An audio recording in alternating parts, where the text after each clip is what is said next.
성도님들 중에 제가 원래 개척하기 전부터 알고 계셨던 분들도 있지만 대개는 여기서 새롭게 관계를 쌓은 분들이 많습니다. 그렇죠? 여러분이 저를 봤을 때 첫인상이 있었을 거 아니에요. 그렇죠? 어땠습니까? 속으로만 대답하세요. 네. 저도 여러분을 향해서 첫인상이 있었지 않았겠어요? 저는 너무 좋았거든요. 저는 이렇게 대놓고 말할 수 있어요. 주풀 친구들도 우리 어른들과 관계를 이렇게 쌓다 보면은 어른들을 보면은 금방 파악하는 것 같아요. 그러니까 어른들을 보는 것보다 우리 주풀 친구들이 어른들을 볼 때 파악을 더 잘하는 것 같습니다. 이 어른은 내가 좀 만만해도 되겠다. 이 어른은 내가 좀 기어올라도 되겠다. 이분 앞에서는 찍소리도 하면 안 되겠다. 이 사람한테는 절대 순종하지 않으면 큰 화가 닥치겠구나. 그러니까 아이들이 금방금방 파악을 굉장히 잘하는 것 같습니다.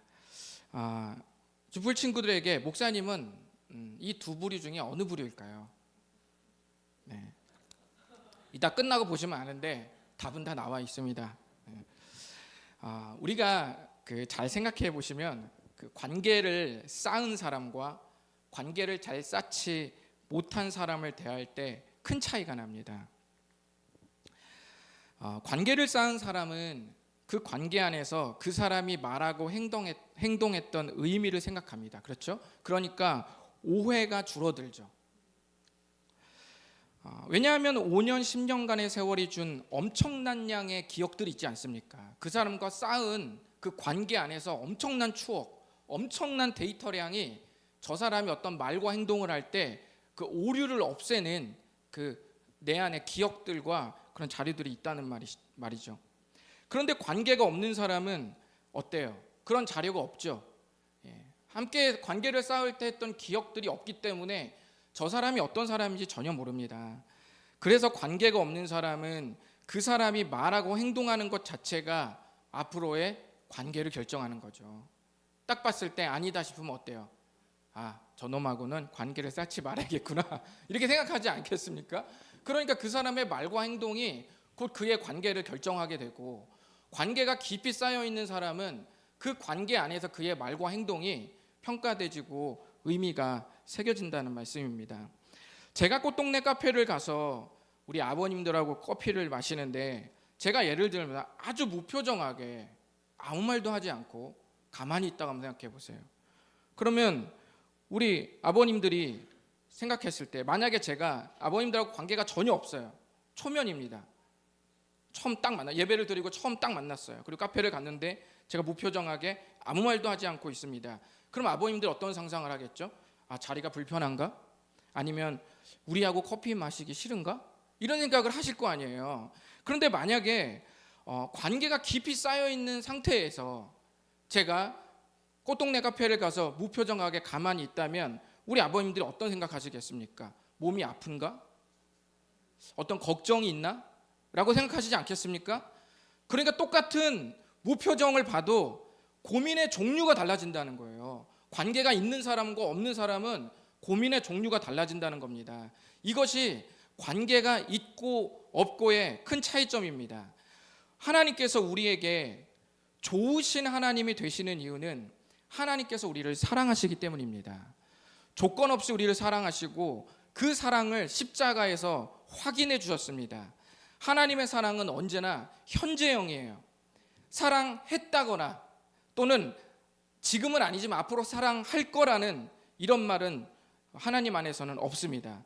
하나님의 사랑은 언제나 현재형이에요. 하나님은 항상 우리를 사랑하십니다.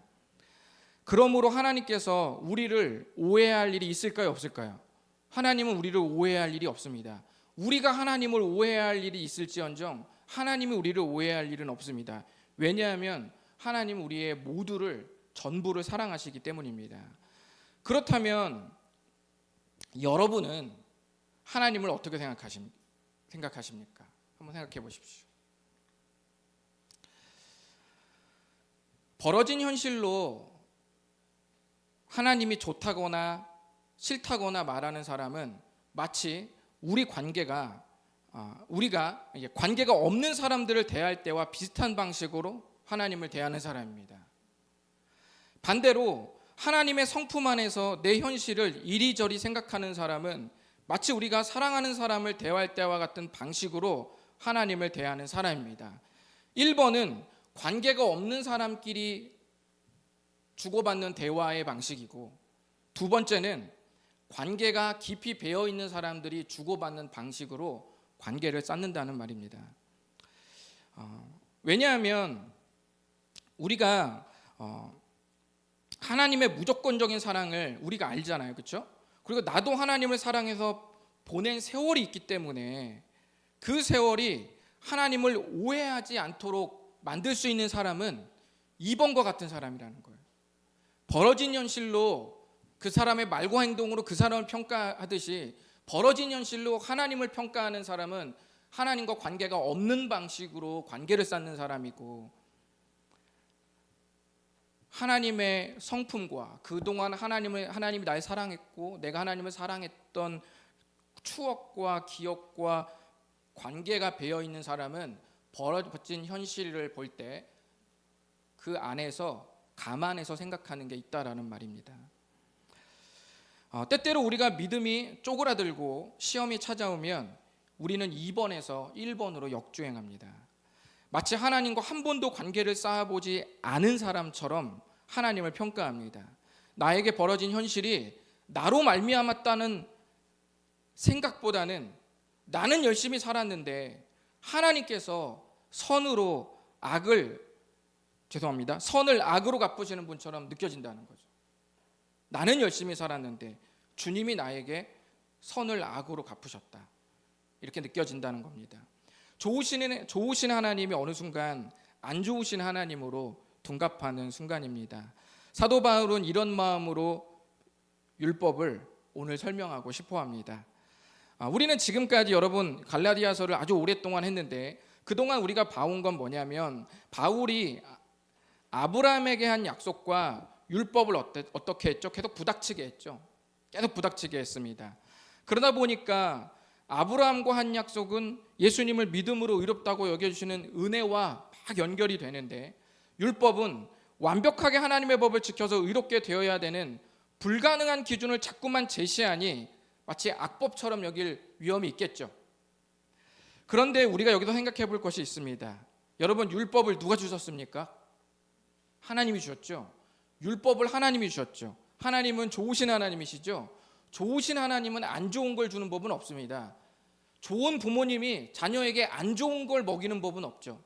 좋으신 하나님은 좋은 걸 주십니다. 그렇다면 율법을 하나님이 주셨다면 율법은 좋은 거여야 되겠죠.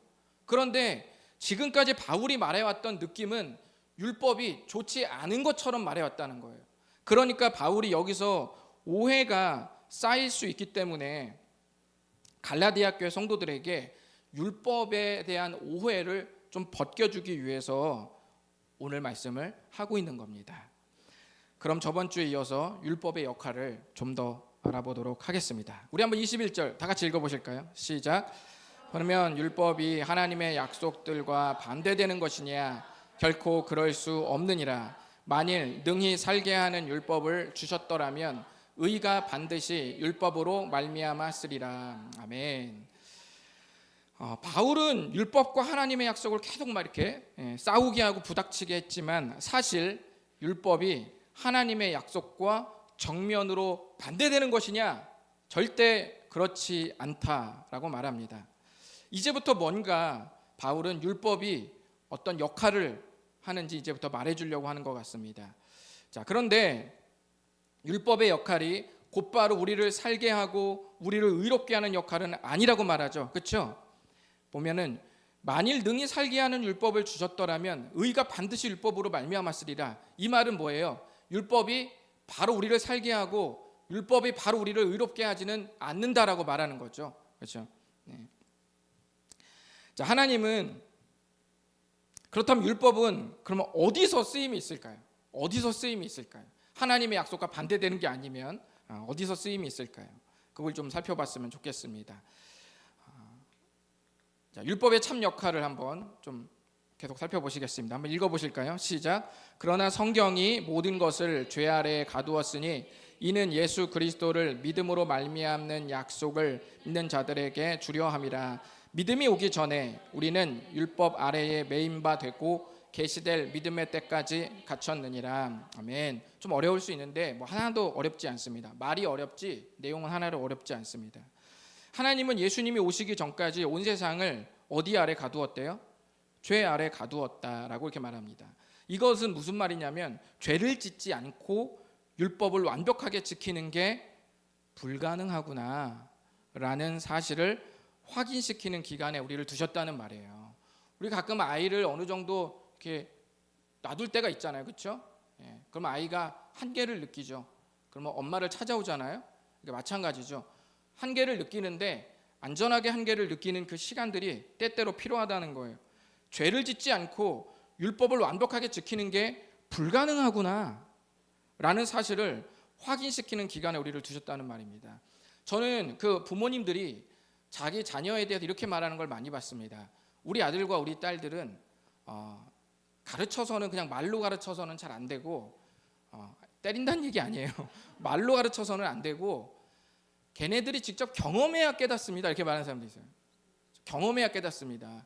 근데 제가 봤을 때 비단 그 자녀들뿐만 아니라 우리 인간의 기본적인 성향이 그런 것 같아요.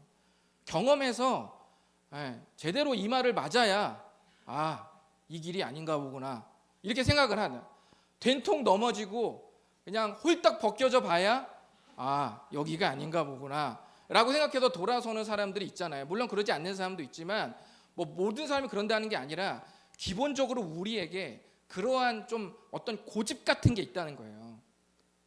확실하게 내가 딱 온몸이 부스러질 만한 큰 계기를 맞이하지 않고는 내가 틀리지 않았다고 생각하는 경향이 우리 모두에게 어느 정도는 좀 있다는 말이에요.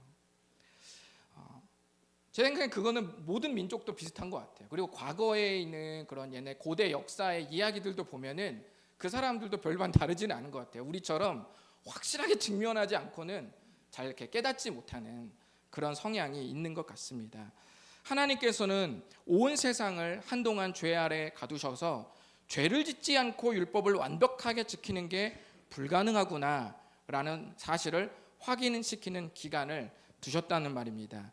이 처절한 시간들을 저는 거룩한 어둠이라고 부르고 싶습니다.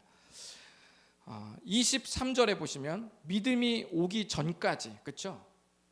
그리고 믿음의 때까지, 마지막 믿음의 때까지, 믿음이 오기 전까지 우리는 뭘 경험해요? 이런 어둠을 경험한다, 이렇게 말씀하고 있어요. 제가 여러분 혹시 저의 유명 유튜브 채널이 있잖아요. 저기 내영훈의 홈트라는 유명 유튜버 채널에 보시면은 제가 약 한 1년 전쯤 올려놨던 사사기 인물 시리즈를 컨텐츠를 올린 적이 있어요. 혹시 모르시죠? 네. 모르시면 아닙니다. 거기 보시면 제가 첫 번째 인물에 보면 온니엘이라는 인물을 할 때 제가 마지막에 저의 조금 간증을 잠깐 실었던 적이 있어요. 한 30초에서 1분 정도 실었던 적이 있는데, 제가 그 대학생 때 엘리베이터에서 갇힌 적이 있었거든요. 엘리베이터 갇혔는데 엘리베이터의 층에서 문이 닫히면 유리면을, 이만한 유리로 보이거든요. 밖이 보이니까 빛이 들어오는데 층과 층 사이는 완전한 콘크리트예요. 근데 그 사이에 딱 끼고 신기하게 그 안전벨이 안 눌러집니다. 고장나요. 갑자기 고장나요. 그리고 아무것도 소통이 안 돼요. 그 층과 층 사이에 딱 들어가니까 그 칠흑 같은 어둠이, 여러분 혹시 그 어둠 경험해 보셨어요? 그냥 불 끄고 아주 빛이 세미하게 들어오는 그런 어둠 말고, 손이 여기 있는데도 손이 안 보이는 칠흑 같은 어둠, 뭔지 아세요? 그 어둠을 여러분이 혹시 경험해 보신 적이 있는지 모르겠습니다. 저는 그 엘리베이터 층과 층 사이에 엘리베이터가 멈추고 불이 갑자기 꺼지면서 이 안전벨이 아무것도 눌러지지, 비상벨이 눌러지지 않는, 동시다발적으로 모든 것이 고장났을 때 저는 그때 그 칠흑 같은 어둠을 제가 경험했거든요. 5분 10분이면 괜찮았을 텐데 약 한 4시간 동안 제가 갇혔습니다. 거기서 느껴지는 그 대학생 시절에 그 극강의 공포 같은 게 있었어요. 이게 추락할 수도 있겠다 라는 이런 느낌이 있었어요. 왜냐하면 그게 낮은 층에도 멈춘 게 아니라 제 기억으로는 8층과 9층 사이에 멈췄거든요. 저희 집이 14층이었는데 8층과 9층에서 엘리베이터가 떨어지면 어떻게 되죠? 제가 빈대떡이 되겠죠. 그러니까 그 공포가 저에게 엄습했다는 거예요. 근데 뭔가 빛이라도 있으면은 좀 굉장히 안심이 됐을 텐데 칠흑 같은 어두움에 뭔가 이게 둥둥 떠 있는 것 같은 느낌이 드니까 이게 막 공포감이 갑자기 확 몰려오기 시작하더라고요. 그때 제가 그 어둠이라는 것을 제가 경험을 하게 됐습니다. 근데 그 어둠이 저로 하여금 뭘 갈망하게 했냐면 막 살아야 된다. 빛을 갈망하게 했거든요. 그러니까 어둠이라는 건 어떤 면에서는 절망도 주지만 어떤 면에서는 이전에 살았던 그 삶이 진짜 빛이었고 내가 갈망해야 될 그 무엇이라는 걸 알게 해준다는 거예요. 그 어둠이라는 게. 마찬가지입니다. 우리가 거룩한 어둠, 내가 열심히 성실하게 최선을 다했는데 난 역시 완벽하게 그런 게 안 되는구나라는 걸 깨닫는 것은 어떤 면에서는 절망이지만 그러나 어떤 이면으로 넘어가면 그것은 그렇다면 내가 무엇을 더 찾아야 내야 되는가라는 새로운 시선을 열어주는 갈망이 된다는 거예요. 그것이 하나님께서는 이스라엘 백성들로 하여금 죄를 짓지 않고 율법을 완벽하게 지키는 게 불가능하다는 기간을 두셨던 그 이유 안에는 하나님의 사랑이 있었습니다. 율법을 하나님께서 사랑으로 주시지 율법을 하나님께서 우리를 골탕 먹이려고 주시지는 않거든요. 그 기간 동안에 우리는 새로운 빛을 갈망하는 그 갈망 속에 우리가 젖어든다는 거예요. 그러므로 율법은 믿음으로 의롭게 하시겠다는 하나님의 약속으로 우리를 자연스럽게 이끌게 됩니다. 여러분, 우리가 부산 방향으로 계속 가면 부산이라는 이정표를 만나요, 안 만나요? 만나죠. 그럼 부산이라는 이정표가 부산입니까? 우리 왕초보 때, 운전 왕초보 때 그렇게 해서 들어가신 적 많잖아요. 부산 한 50km 전인데 그 이정표 보고 바로 나가잖아요. 부산이다 이렇게.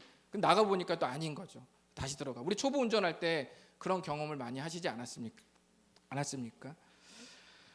이정표가 붙은 곳은 부산이 아닙니다. 부산은 아니지만 부산을 가리키죠. 마찬가지로 율법을 완벽하게 지켜보고 실패한 시간들은 우리로 하여금 진정한 빛이신 예수님께로 이끌게 됩니다. 이 기간에 율법이 우리 손을 붙잡고 예수님께로 안내한다는 말입니다. 24절과 25절은 율법을 사람처럼 의인화해서 이렇게 표현합니다. 우리 한번 다 같이 읽어보실까요? 시작. 율법이 그리스도께로 초등교사가 되어 우리로 하여금 믿음으로 말미암아 의롭다함을 얻게 하려 함이라. 믿음이 온 후로는 우리가 초등교사 아래에 있지 아니하도다. 아멘. 24절에 보니까 율법이 우리를 예수님께로 안내하는 초등교사가 된다고 말씀합니다. 초등교사는 일반적으로 집에서 일하는 노예를 말해요. 가정에서 가사일을 돕는 노예를 말하는데, 물론 자유인일 수도 있지만 대개는 고대 시대는 노예였습니다. 그 노예가 그 주인의 아이들 있죠.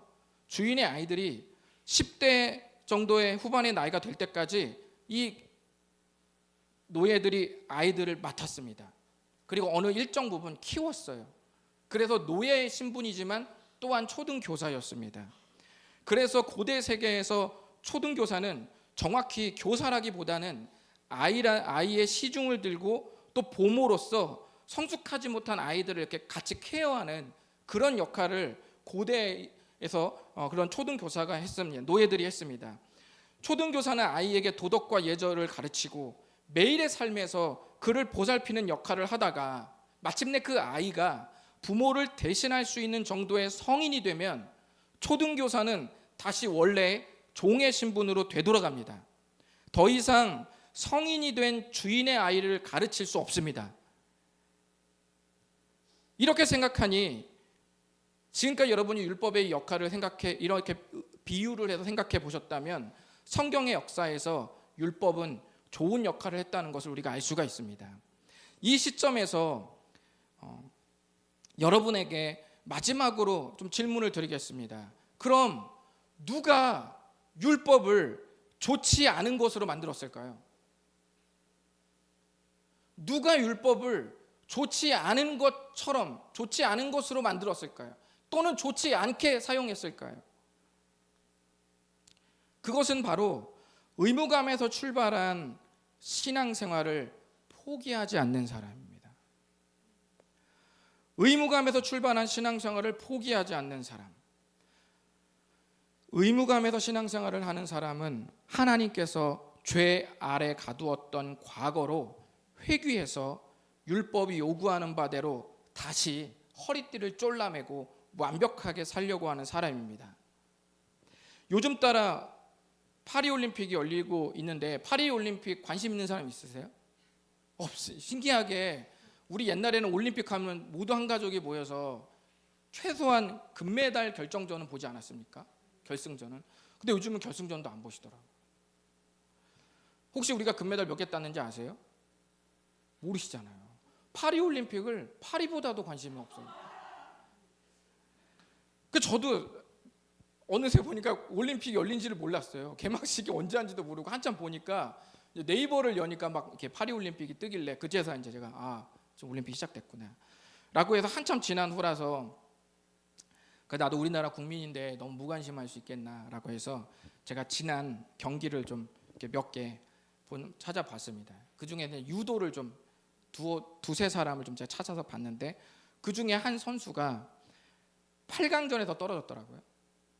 8강전에서 떨어진 한 우리나라 유도 선수를 제가 유튜브로 경기를 봤거든요. 그런데 우리가 과거에 이미 패배한 경기를 보면서 이겼으면 좋겠다고 숨죽이면서는 보지 않잖아요. 안타까움은 갖고 있겠죠.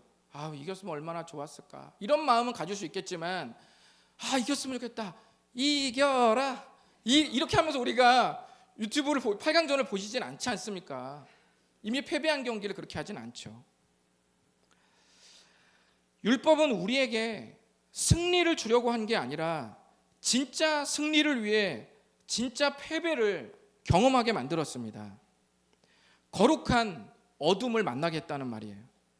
율법은 진짜 승리가 예수 그리스도에게 있다는 이정표 역할을 충분히 감당하고 우리를 지나친 겁니다. 다시 되돌아갈 필요는 없죠. 의무감은 우리를 그때로 돌아가게 만드는 에러를 일으킵니다. 계속 내가 중심이 된, 내가 주인이 된 신앙생활은 끊임없이 우리를 과거로 회귀시킵니다.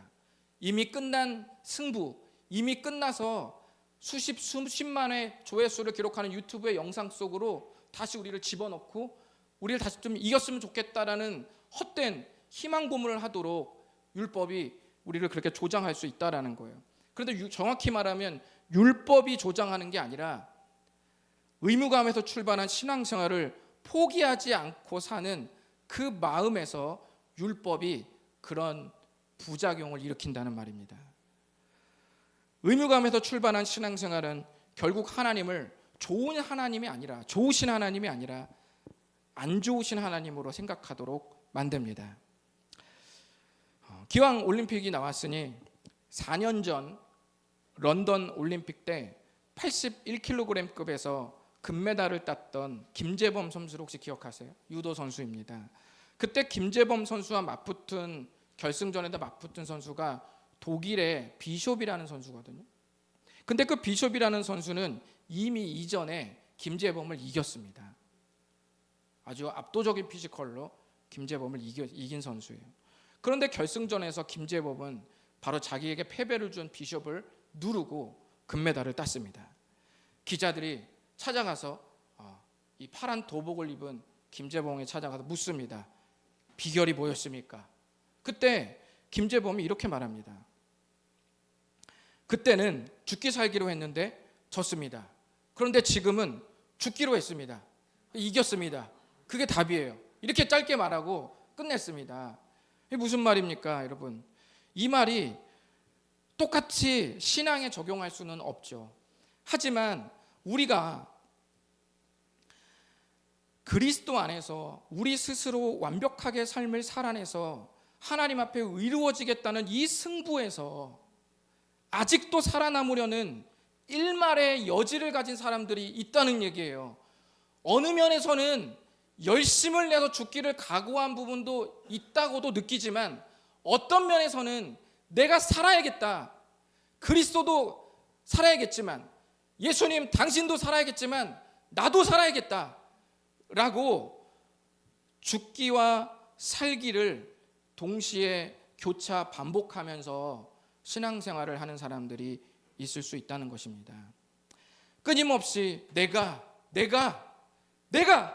라고 말하면서, 맞아, 믿음이 없는 것은 아니지만 믿음이 쪼그라들고 내가 살아서 이 승부를 펼치려고 한다면 우리는 과거 이스라엘 백성이 그랬듯 실패하고 죽을 수밖에 없을 것입니다.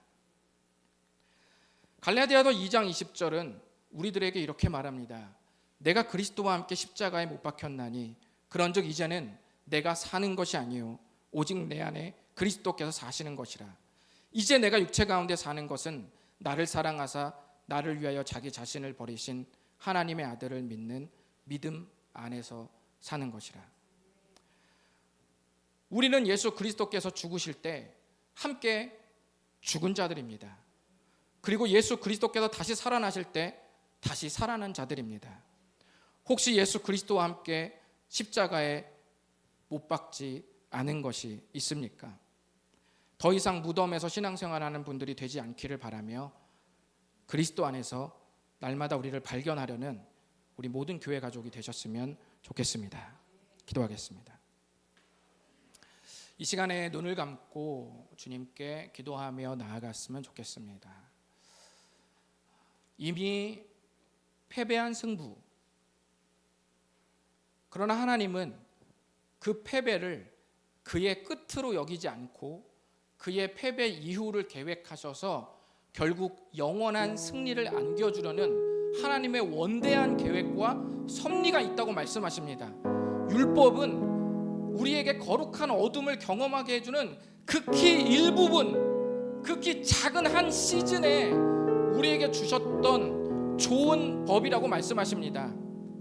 그러나 그 법을 우리가 기간을 넘겨서 예수 그리스도께서 죽으시고 부활하신 이 시대에도 여전히 내가 완벽하게 살아서 그것을 지켜내려고 한다면 죽었던 율법이 다시 살아서 우리에게 과거의 시대를 다시 답습하게 하는 그런 큰 위기를 맞이하게 된다는 것을 이 시간 기억하셨으면 좋겠습니다. 우리는 율법의 이정표를, 그리스도를 가리키는 율법의 이정표를 지나친 사람들입니다. 이제 우리는 하나님의 나라, 예수 그리스도께로 가는 그 여정을 계속 달려야 하는 사람들입니다. 물론 우리는 예수 그리스도의 이름으로 의롭다고 여김을 이미 받았지만, 그러나 우리의 삶이 아직까지 죄악과 싸우는 우리들의 삶이 피 흘리고 처절하기에 아직까지 주님 앞에 끝까지 줄을 붙들고 살아야 될 과제가 남아있는 하나님의 사람들입니다. 여러분들은 어떤 승부를 펼치시겠습니까? 이미 패배한 과거의 유튜브 경기를 플레이하면서 끊임없이 이겼으면 좋겠다고 스스로에게 희망 고문을 내리는 삶이 되기를 바라십니까? 아니면 과거를 뒤로하고 이미 우리에게 승리를 선언하신 예수 그리스도 안에서, 그리고 그 이름 안에서 나를 새롭게 발견하며 승부를 펼치기를 바라십니까? 이 두 승부 중에 여러분은 어떠한 승부에 여러분의 인생을 거시겠습니까? 오늘 결단하십시오. 작은 것에 두려워하고 불안에 떠는 우리 주님은 무엇보다 잘 알고 계십니다. 우리 주님이 승리하신 예수 그리스도의 이름으로 우리를 감싸 안으십니다. 주님은 이미 선포하셨습니다. 볼지어다 내가 세상을 이기었도다. 이미 승리하신 주님께서 우리의 영혼에 선포하셨고 우리를 끝까지 손잡으시며 마태복음 28장에서 말씀하신 것처럼 볼지어다 내가 세상 끝날까지 너희와 항상 함께 있을 것이니라. 성령을 통해 우리에게 약속하셨습니다. 우리에게 두려운 것이 무엇이겠습니까? 우리가 때때로 넘어지고 죄의 유혹에 자빠질지언정, 그러나 우리는 다시 일어나서 주를 따르는 거룩한 열망을 펼치며 나아가야 될 줄 믿습니다. 죄가 우리에게 잠시 머물렀다 갈 수는 있겠지만 우리 머리에 영원히 죄가 둥지를 틀게 만들지는 않는 사람이 되었습니다. 이제 우리는 믿음으로 앞으로 나아가고 승리를 선언하며 어떤 것도 두려워하지 않고 어떤 것도 담대하게 선포하며 나아가는 예수 그리스도의 사람이 되었습니다. 주님께서 과거의 시대를 주님께서 종료시키고 예수 그리스도 안에서 새로운 시대 속에 우리를 넣으셨습니다. 그 새로운 시대는 절망이 아니라 거룩한 어둠이 아니라 희망과 소망과 예수 그리스도의 참빛을 영원히 만나고 쬐게 하시는 밝은 미래입니다. 그 미래 속으로 여러분의 인생을 넣어놓고 승부를 펼치시는 우리 모든 사람 되었으면 좋겠습니다. 다 같이 주님 도와주시옵소서.